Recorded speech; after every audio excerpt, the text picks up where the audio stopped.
Hello everyone, this is Gary from Fantastic Fundas and we are doing current affairs. Now these are 13 to 15 May current affairs. There's just one news in this article. You'll be surprised how there can be just one news in 3 days. Actually what we have done is that we are covering so various news and if they are news in continuation, कोई खबर जैसे Modi China गए हुए हैं तो once he comes back, अब 3 दिन की चाइना की मैं आपको टुकड़ों टुकड़ों में खबर दूं ना, आपको कुछ याद रहेगा ना मुझे पढ़ाने में मजा आएगा। तो एक काम करते हैं, मैंने ऐसा सोचा है कि मोदी की पूरी चाइना की विजिट, मंगोलिया की, साउथ कोरिया की, मैं पूरी की पूरी कंपाइलेशन दूंगा। एजुकेशन पे पिछले दिनों में 3-4 बहुत अच्छे आर्टिकल्स आए हैं, टीचर्स की क्या प्रॉब्लम रही है, तो और हमारे इंडिया में साइंस इतनी अच्छी क्यों नहीं पढ़ाई जा रही है, तो साइंस इतनी एडवांस क्यों नहीं हो, रिसर्च क्यों नहीं हो रही, तो वो सारे आर्टिकल्स मैं कवर कर रहा हूँ। You don't be worried, right.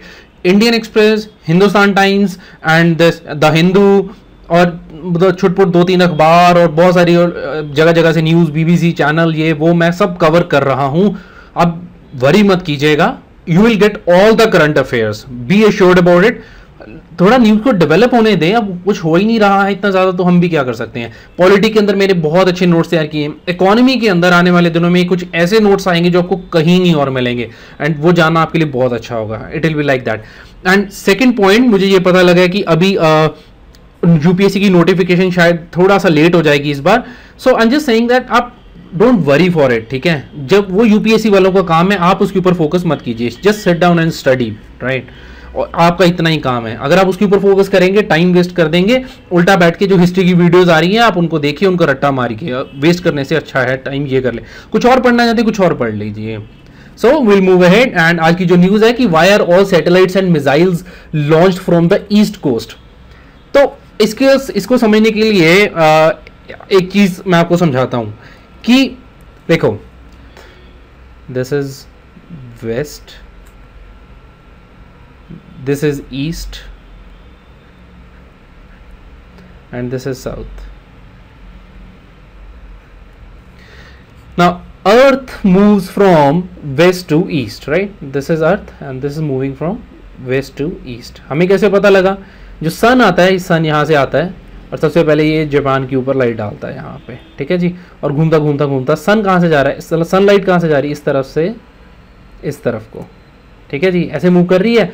तो इससे हमें पता लगे ये वेस्ट टू ईस्ट इसकी डायरेक्शन है अर्थ के मूवमेंट की। अब हमें अब एक चीज़ बताइए, ये अर्थ है, ठीक है जी, आपको इसको 3D इमेजिन करना होगा। अब आप यहाँ पर खड़े हैं, ये अर्थ के सेंटर में। अब यहाँ से लेकर आपको आगे तक जाना है, तो आपको एक से यहाँ से जाने में थोड़ा टाइम लगेगा। लेकिन अब आप अर्थ का नॉर्थ पोल यहाँ पर इमेजिन कीजिए। अब यहाँ से आपको आगे एज तक जाना है, यहाँ से यहाँ आने में टाइम कम लगेगा और यहाँ से ज़्यादा आने में टाइम यहाँ है और ज़्यादा लगेगा, ठीक है जी। या फिर आप इसको ऐसे भी इमेजिन कर सकते हैं, आपने कभी हैमर थ्रो देखा हो, जहाँ पर एक बंदा होता है, वो ऐसे what he will do, he will hold a huge heavy hammer and then throw it while rotating at his position and then he throws it away. So why does he do that? So that his rotation also adds force to it. Now if we throw it, now imagine that hammer, that person who is throwing a hammer is the planet Earth and the hammer which is being thrown away is a satellite, ठीक है जी। जो बंदा इंसान वो hammer को घुमा घुमा के फेंकता है, जो चीज फेंकी गई वो सैटेलाइट है और जो घूम रहा है इंसान, जो खुद घूम रहा था, वो अर्थ है। अब इंसान घूमा, अगर अर्थ भी ऐसे घूम घूम के किसी चीज को घुमा के फेंकेगी, वो दूर जाएगी ना जी।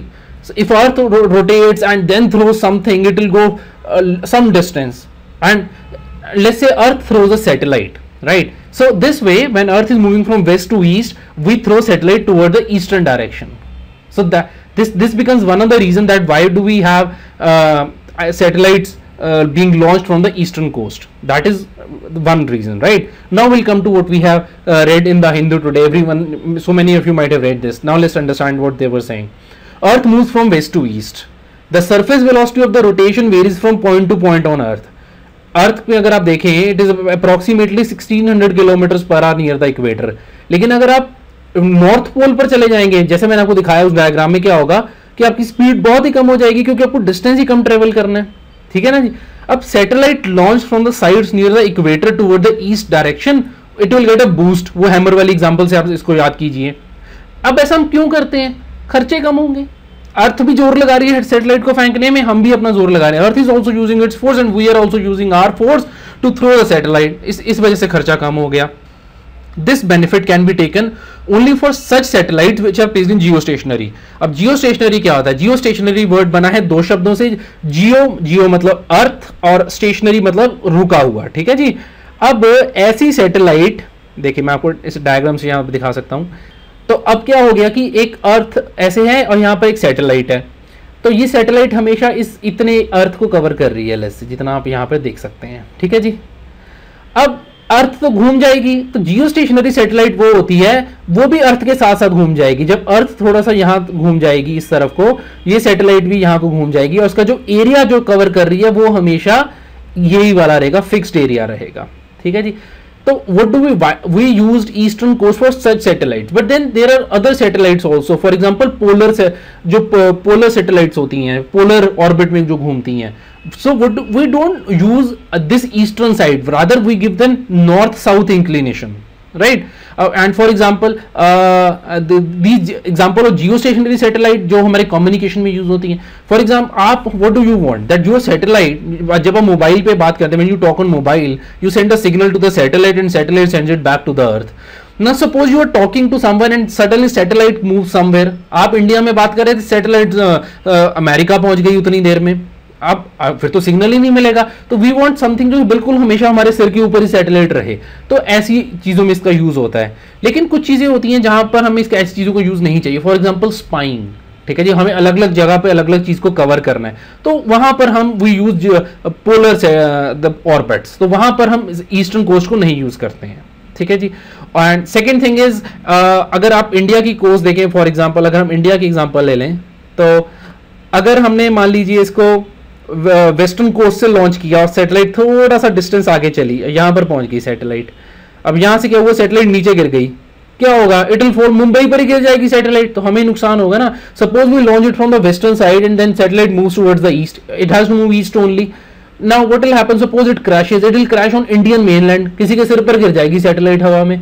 So we do it on the eastern side because there is huge Bay of Bengal ahead, and then there are oceans, so much such as huge sea body, and the probability of someone below, present below the falling satellite is very low. So this is another reason why we use eastern coast. This is a very important news for अगर from the prelim side, prelim के अंदर ऐसा question आने की probability ज़्यादा है means के comparison में. Still there are few concepts I have explained in this. You must understand what is geostationary, what is polar, and as I have explained, and then why is a satellite launched from the eastern side. That is all, and if you like our videos, please keep subscribing to them and keep sharing with your friends, because that is our fuel, right? That encourages us to make more and better videos. We'll be covering much more in coming videos. That's all. Thank you for watching.